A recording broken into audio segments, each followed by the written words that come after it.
Hey guys, Philosopher here, and today we're going to do something crazy. Crazy. My alliance is going up against Legion Black, which is the biggest alliance in the game. 119 million TCP punch up. So we're not going to win this one, and we're going to try some crazy YOLO attacks to see how much you can punch up in Alliance War. So here we are facing the biggest Sinister Six team I have ever seen. This Sinister 16 literally has a G15 7 red star Doc Ock, 203k Doc Ock.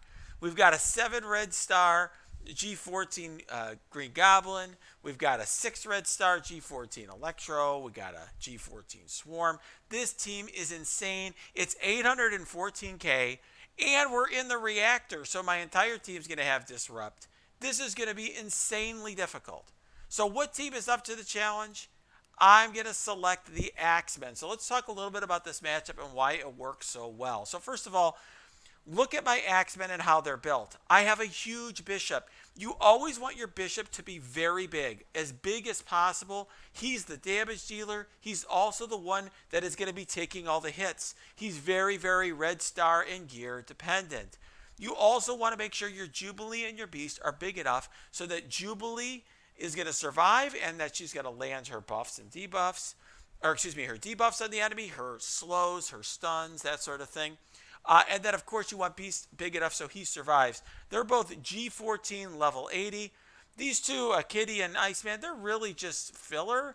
And I essentially have them next to Bishop so that if they get down in speed bar, they can speed up Beast. Because honestly, the way this team works is basically Beast gets a lot of turns from Kitty and Iceman going down in health. Jubilee is stunning and slowing, doing all of her things with the enemy. And then Bishop, he is the one doing all the killing. Now, the reason that this team works so well is that against Doc Ock is for two reasons. Okay, so first of all, Doc Ock is going to summon Shocker, and this team is going to kill Shocker and get speed bar. Jubilee's passive gives them 250 speed bar, so quarter of a turn, gives the entire team a quarter of a turn every time there's a kill. So when Shocker is up, for example, that gives them a kill. Now this team doesn't have Mysterio. Mysterio is usually our other way that we get quick kills, because when you kill Mysterio, so usually the kill order is Shocker then Mysterio, because then he has those summons and you kill them. So this will be a little bit even more of a challenge than it already is for our what is this, a 230 or 240k punch up. But then we also then will have to contend with, of course, all of the debuffs and so forth. The other thing, though, that really makes this a great matchup for the Axemen, in addition to the fact that there's a summon that's going to keep coming potentially, is that they do not have a good debuff removal. The only debuff removal is Rhino, and it's on his special. So what happens is if Rhino is blinded, it will clear a debuff. Also, if on Rhino's special, it will clear a debuff off the adjacent. So you're going to want to load up Doc Ock with a bunch of debuffs, and one of them is going to be stun. We're going to try to stun Doc right away. And hopefully, once he's stunned, we can ignore him, load up everyone else with debuffs, and then save Rhino and then him for the end. We'll see if it works. Obviously, guys, don't try this at home. This is an incredibly difficult punch-up. It's the sort of thing that you shouldn't be trying in Alliance War. It's too risky. But I want to do this to show you how good of a matchup this is for the Axemen, and how really, unfortunately, Power Creep Sinister Six is becoming, because between the symbiotes and now the Axemen as a counter, they're just facing a lot of teams that could eat them up in Alliance War. So of course I do think this is a good matchup. That's the reason we're doing it, but it's just a little bit too much of a punch up. Okay, see, look at this. Look at how much damage you get. Fortunately, it's going to generate the ability of Beast to go, and that's the key here. All right, we're going to aim right here first, and we're going to take out Shocker to give us that turn meter. There we go. We're going to put slow and flip on Doc Ock. Okay, so now we're going to try to disrupt Doc Ock. It didn't land because Kitty's only geared to 13. Now we try to land the stun. Can we land the stun? It did not land. That's a problem. That's the match there, ladies and gentlemen. I think if we don't stun Doc Ock, this is probably going to be over. But we'll see. They don't really have any good debuff removal. I should not have focused on Doc Ock there, but I'm trying to blind him. So you really want to look and see who has the assist up here. So here it's Kitty. I think we're going to have to focus on Electro now because we... There we go. So, all right. So now here we go again. We're going to focus on Green Goblin here and try to get one of them down.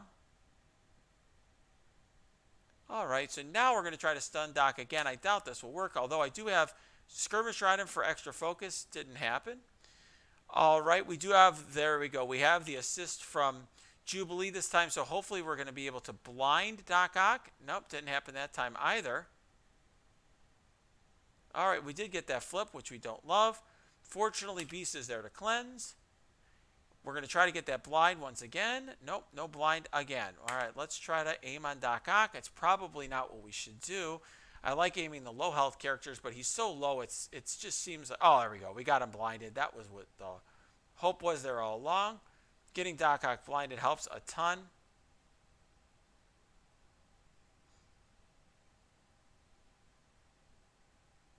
There we go. So what I'm going to do here is I'm going to cleanse the blinds. Ordinarily, I wouldn't. But there we go. We got Doc Ock down. Yeah, we might be able to do this one. All right. She's down now. All right, we're going to focus here. I should have put the slow on those other enemies. That was a mistake. It doesn't really matter. We're going to put the alt up here. And here, we'll put the disrupted here just to make sure that Rhino doesn't interfere with what we're trying to accomplish. I think we're going to stun Swarm. That didn't land. Doesn't really matter. Now we got an offense up. Charge special. Look at that. Insane, right? Now we got the stun on Rhino. This is true game over here.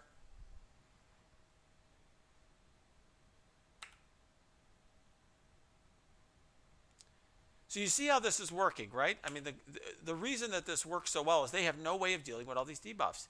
And between blind and stun, you have a way to deal with Doc Ock, even if he's so insane that you can't land your debuffs on him. So that's how this fight worked. Obviously, what really made a difference here was having my team properly set up with ISO. So I had Striker on Bishop. I had a huge Bishop, G15, 7 yellow, 5 red.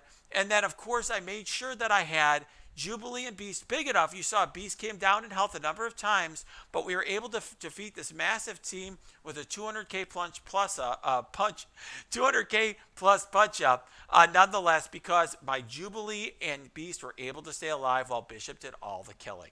All right, so if you like this video, please press that like button below, subscribe to this channel, and then go below and subscribe to our Twitch stream and check out our Discord. We got a great community there doing lots of discussions about high-end gameplay, lots of great things that are going to help you make your account better.